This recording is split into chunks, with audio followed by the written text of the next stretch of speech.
Mi Buenos Aires, querido. Vamos até a capital porteña, lá onde tudo está acontecendo. Ai, que ansiedade, que nervosismo. Olha que carinha bonitinha, bochechudinho, nosso Kiko. JB, onde é que você está? Me dá um ambiente da capital argentina entre River Plate e Libertadores da América. Boa tarde, JB. Boa tarde, Ribeirinho. Boa tarde para todo mundo. Olha, o ambiente aqui está mais ou menos parecido com Porto Alegre, no clima, né? A situação é a seguinte, só se fala no jogo, é óbvio, tá frio, ou pelo menos é uma temperatura mais baixa do que alta, e eu tô aqui direto do hotel, tô pertinho da concentração do Internacional. O Inter ainda não desembarcou em Buenos Aires, desembarca no meio da tarde, pro começo da noite aqui na capital, ainda faz um treinamento. Mas assim, muito se fala sobre o jogo. Eu só vou te dar uma manchete, Ribeiro. Uma manchete que eu vi por aqui. Porque eu fui conversar com o pessoal aqui, com os argentinos, dizendo assim, não, pois é, no mínimo 86 mil pessoas, 86 mil é a capacidade do estádio, vai ter uma parte que vai estar penalizada por conta de mau comportamento e tal, mas mais de 80 mil, eles, quê? O estádio 86 mil é a capacidade oficial. Como não tem cadeiras naquele setor popular perto do gramado, há informações, eu sei que pode ser meio que, teorias e tal, aquelas coisas do futebol, mas há informações que o River está botando mais de 90 mil pessoas no seu estádio, Ribeiro. Sério, que loucura. Daqui a pouco eu quero mais um ambiente. Eu sei que você tem até os jornais, os newspapers aí, né? Pra provar que você tá na Argentina, né? Mas antes de mais nada, eu tenho o Danielzinho, eu tenho o Diogo Rossi, mas eu tenho um cara lá, olha a carinha dele. Não vem com esse sorrisinho, porque eu sei que tu tá ansioso, baldaço. Tu tá tremendo, mas não é de medo, não. Não é de medo, não. Você está só ansioso para a hora do jogo chegar. Não é baldacinho! Olha, meu querido Ribeiro Neto e todo mundo que está assistindo aqui, eu faço questão de dizer umas coisas para vocês. O que nós vimos ontem no Beira-Rio foi um filme de terror. Foi um filme de terror, né? Eu acho interessante que a gente está desde o começo do ano tentando implementar narrativas que atenuem o mau futebol do Internacional. Na época do Mano Menezes era a história dos 15 minutos. O Inter joga 15 minutos excelentes, tem que buscar esses 15 minutos o jogo inteiro e tal, e nunca veio e o Mano Menezes foi embora. Agora com o Kudê, nos 2 jogos dele, é a história do primeiro tempo. E o primeiro tempo impecável, não teve nada de impecável no primeiro tempo de ontem. O Internacional nem produziu tanto assim, embora tivesse tido boa movimentação como teve contra o Bragantino, mas não chegou com qualidade muitas vezes e ainda tomou um gol patético no primeiro tempo ontem como tomou. O resumo da história é o seguinte, é aí que eu quero chegar apresentando perspectivas para amanhã para vocês. Se eu for analisar de forma fria neste momento, eu diria a todos vocês, de forma realista e racional, que não existe nada palpável de perspectiva de que o Inter vai passar pelo River Plate. O Inter está jogando mal futebol o ano todo. O Inter não consegue jogar bem. O Inter não tem desempenho. O Inter tem individualidades que despencaram por completo no time. O Inter não está jogando nada. A perspectiva diante do desempenho do Inter de enfrentar o bom time do River Plate é nula. É nula. Agora, nós estamos falando do Internacional. E eu quero apelar para isso aqui, ó. Para esse símbolo aqui. Para essa camisa aqui. Essa camisa do improvável. É a cara do Esporte Clube Internacional nestas situações dar uma resposta que ninguém espera. Dentro do imponderável do futebol, mas do peso desta camiseta aqui. E eu acho que o Internacional, sim, por conta do que significa esta camisa. O Inter que ganhou do Barcelona em 2006, que nenhum mais otimista colorado imaginava. O peso desta camisa pode ser fundamental para que o Internacional se reagrupe no jogo de amanhã, que estabeleça uma estratégia impecável, porque ela é fundamental, e eu citei aqui o 2006, em que a nossa estratégia foi fundamental, que o Inter tenha uma estratégia impecável montada pelo senhor Eduardo Kudê e que o Internacional volte vivo da Argentina. É nisso que eu estou acreditando, porque se eu for olhar o futebol que o Inter está jogando, com Mano, com Kudê, com Seixas, com Valência, com Depena, com Wanderson. O Inter não está apresentando nada, Ribeiro Neto. Mas aí eu vou alimentar essa tua esperança nesse distintivo, também com questões práticas de jogo, né? Mas eu vou primeiro apresentar os nossos outros integrantes, já falei deles, e eu quero que vocês acionem o JB na Argentina. Eu não sei se ele está comendo um meia luna lá, mas enfim, essa hora não sei se dá. Danielzinho, tu tá tão ansioso quanto o Baldasso ou não, Danielzinho? Não, eu estava mais ansioso no teu retorno. Até porque o Guerreiro tá cansadinho. Que isso, uma semana só. É que para te substituir precisa de uma 10. equipe toda, né? Mas, Ribeiro, brincadeiras à parte, eu, ao contrário até do que disse o Baldasso, eu vou valorizar o primeiro tempo do Internacional, concordando com ele que não foram muitas as oportunidades, é verdade, mas ali se viu um Inter com outra postura. Claro que é difícil que esse Internacional jogue 90 minutos com a intensidade que ele jogou o primeiro tempo. Mas é preciso reconhecer que houve uma mudança. Houve uma mudança. Agora, o Inter é um time que, da forma que joga, ele dá espaços para o adversário. O River Plate é um time de muita intensidade, um time de saída rápida e um time de muita qualidade. É natural que o torcedor se preocupe, o Ribeiro. Até porque o Inter se preparou mal para esse momento. Deixou para trazer um novo treinador perto do confronto, contratou jogadores com a Libertadores da América em andamento, traz um centroavante que precisa dar uma resposta imediata, mas eu tenho que entender que é um jogador que vai precisar se adaptar e até agora do que apresentou foi muito pouco.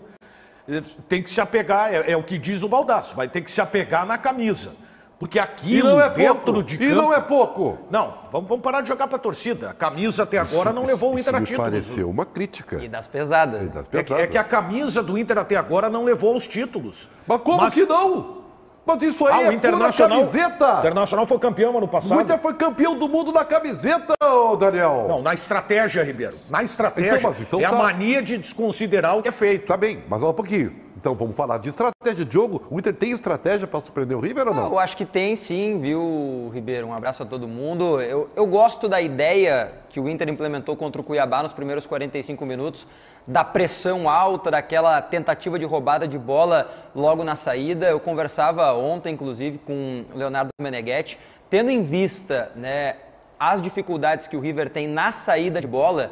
Se o Inter conseguir aplicar aquilo que aplicou nos primeiros 45 minutos contra o River Plate, eu acho que tem totais condições de fazer um enfrentamento. Eu não vejo uma distância muito grande entre o Inter e o River Plate, né? Apesar do momento, aí sim, no momento há uma distância bem significativa. A gente está falando do campeão argentino contra o Internacional instável, com mudança de treinador. Aí sim, aí a distância ela é gigantesca, a gente não consegue nem aproximar um do outro. Mas dentro do campo, com as opções que o Inter pode implementar, e eu acho que o estilo do treinador, o estilo do Kudê, podem levar o Internacional ao enfrentamento contra o River Plate. Eu tenho a ideia de que amanhã o Inter vai fazer o grande jogo. Até porque, na minha visão, e aí eu estou me baseando naquilo que eu ouvi do Sérgio Rocher, em especial, goleiro do Internacional, que deu uma entrevista a uma rádio uruguaia na semana passada, a cabeça dos jogadores do Internacional está nesta partida. Ou seja, se a cabeça lá está, então o Inter vai fazer um algo mais. Vai ter o algo mais, não está proibido ganhar, mas que é difícil, e é compreensível a preocupação que o torcedor tem. Antes de eu voltar com o JB, fala, Baldacinho, Baldacinho. Esse é o tema mais rico para a gente analisar, a tal da estratégia. Gente, nós tivemos na semana passada em Porto Alegre uma lição para o Internacional. O Grêmio enfrentou um time melhor do que o dele, que é o caso do Inter amanhã, que vai enfrentar um time melhor do que ele. O Grêmio no ano passado entrou em campo da mesma forma que entrou em campo em todos os outros jogos. É aquela história do Zagallo na Copa de 74. Zagallo, como é que você vai enfrentar o carrossel holandês? Eles é que tem que se preocupar com a gente. Foi assim que o Grêmio enfrentou o Flamengo e tomou-lhe um totó. A estratégia do Internacional precisa ser impecável para o jogo de amanhã, pensando na forma de jogar espelhada no adversário. Em 2006, senhoras e senhores, já que nós estamos citando um monte aqui, esse Inter e Barcelona, em 2006, o Internacional montou o seu jogo em cima do Barcelona.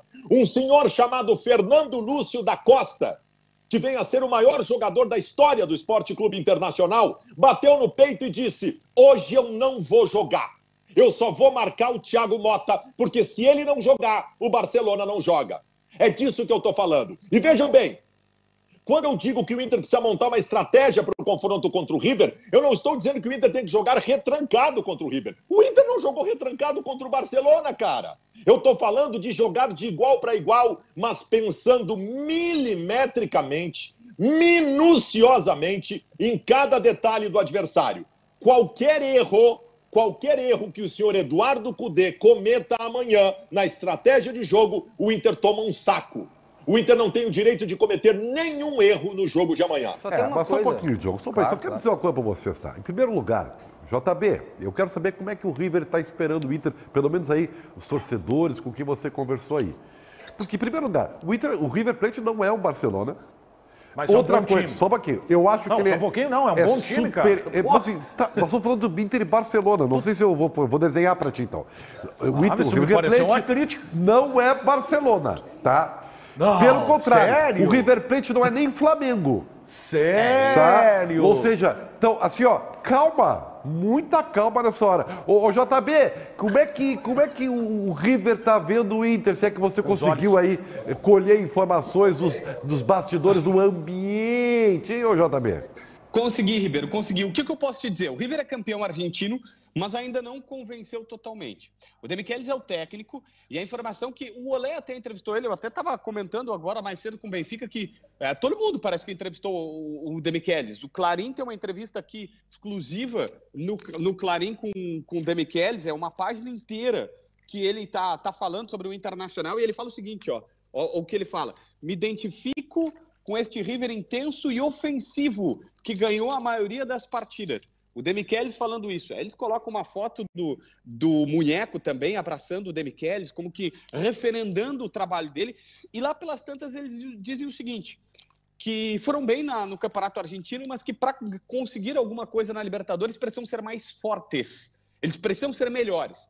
O sentimento dos argentinos que eu colhi aqui é o seguinte: o time é até melhor no ataque do que tinha contra a equipe com a equipe do Munheco. Faz mais gols. É um time muito mais ofensivo, um time que faz muitos gols. Mas que a defesa toma muito gol. Eles têm certeza que o Inter vai marcar. Aí eu disse até para um dos caras aqui, um dos argentinos que eu estava conversando, ele disse, cara, tu não conhece o Inter tem um gol só nesse mês. E ele, não, o Inter vai marcar gols. O Inter vai marcar gol porque todo time argentino forte e fraco marca gol no River Plate. Só que o River Plate está fazendo muitos gols. Isso está sustentando a tática deles. Eles têm, inclusive, uma dúvida. Se se joga Solari, que é um atacante de 22 anos, que é o líder de assistências, um cara que joga na ponta direita, ou se volta com o Nátio Fernandes e recheia um pouco mais o meio-campo, Nátio Fernandes, aquele mesmo, recheia um pouco mais o meio-campo, mesmo sendo o meia mais ofensivo, para dar uma segurada no Inter. Mas que eles vão para o ataque, Ribeiro. Eu não tenho nenhuma dúvida disso, mas repito, não superestimem esse River Plate. Não superestimem.